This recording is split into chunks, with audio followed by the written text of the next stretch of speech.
Hey everyone, let's dive into the Maelstrom of M101 The Pinwheel Galaxy. Welcome to SETI Astro.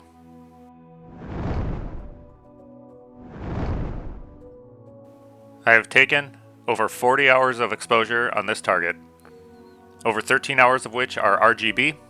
Here are the red, green, and blue channels. Combining the red, green, and blue channels leaves a very nice RGB image of M101 and its surrounding companions. But that's really not what the focus of this object for me was. It was seeing what hydrogen, oxygen, and sulfur there was within this galaxy and its surrounding companions. 48 15-minute exposures of hydrogen. Here's the hydrogen master data. The structure looks completely different than the RGB. Doing continuum subtraction leaves all the hydrogen in the galaxy, of which there is a lot. In fact, some of the objects were so bright, specifically down here and over on the right, that I had to use some HDR techniques to not blow out the cores. I took 44, of which 40 were useful, of oxygen.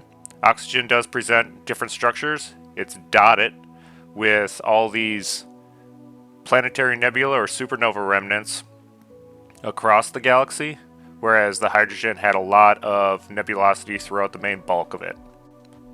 Continuum subtraction for oxygen also looks unique compared to the hydrogen with those dotted objects. And again, the lower object and the one on the right were so bright I did have to do HDR in order to not blow out the cores. And then the galaxy companion way off to the right also had its own oxygen dotted structure throughout it. I had 20 15-minute exposures for sulfur. I took sulfur mainly because I was curious if there was any additional structures that were very strong in sulfur. But it turned out sulfur was fairly weak in this galaxy, but there was some nice data after continuum subtraction. Here's the continuum subtracted sulfur data. There were a couple bright patches and some diffuse sulfur throughout the galaxy. What I found interesting were those two very bright points did exhibit some brightness in sulfur, but was not to the level that I had to do anything special in order to tone the brightness down. For the stars, I did use the Foraxx script that I've covered in a previous video. Mostly because when you do the star removal, it does remove some of the structures within the galaxy since they're so far away that they appear star-like. And I wanted to ensure that they were put back in the image when I recombined with the stars.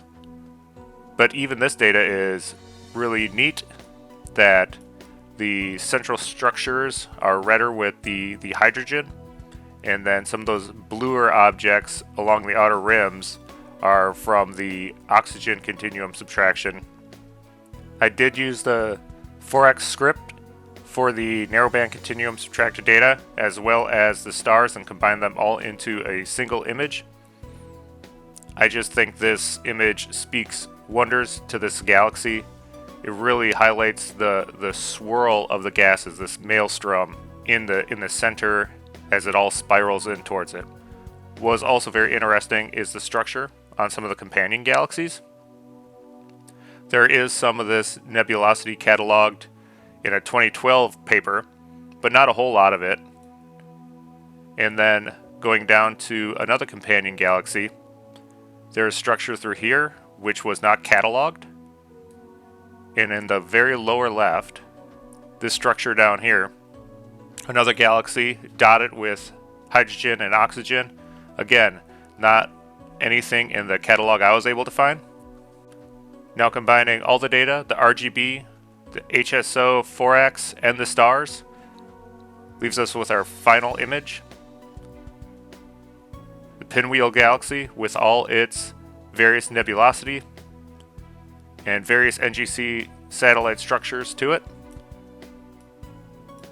including their own narrowband structures that you really don't see very often on some of these images. I do want to highlight NGC 5471. Its structure in there showed up very strongly both in oxygen and hydrogen, and it took a lot of effort to tame the brightness of those objects within the core of it. Hubble shot this object as well, and it has those same very large patches in hydrogen, the 656, and you could see that there is big patches of nebulosity in here, and it is considered an extragalactic star forming region. I just thought it was very interesting that Hubble captured some really nice science of something within an image I captured.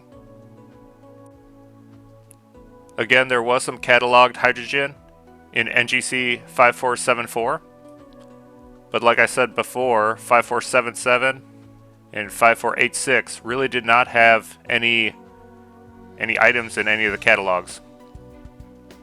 I also find it nice that NGC 5485, you could even see some shadow in structure within its galactic core, and I thought NGC 5422 turned out very nicely as well. I will say for me, this object screams of interaction, so I've updated my website to include some new features where moving over the image will auto zoom to make some of the objects easier to see. I have added a slider showing the full RGB-HSO data and the continuum subtracted data. And I've also included a full slider for the entire image on a separate page. I have updated Astrobin with my image of Into the Maelstrom, along with the narrowband continuum subtracted image. Acquisition details and location in the sky. A quick write-up to some of these objects. Links to the slider. Quick little animation of the RGB and continuum subtracted data, and some various other close-in crops. I hope you found this video interesting, and hopefully it inspires you to take more narrowband data during Galaxy season. Please comment, like, and subscribe.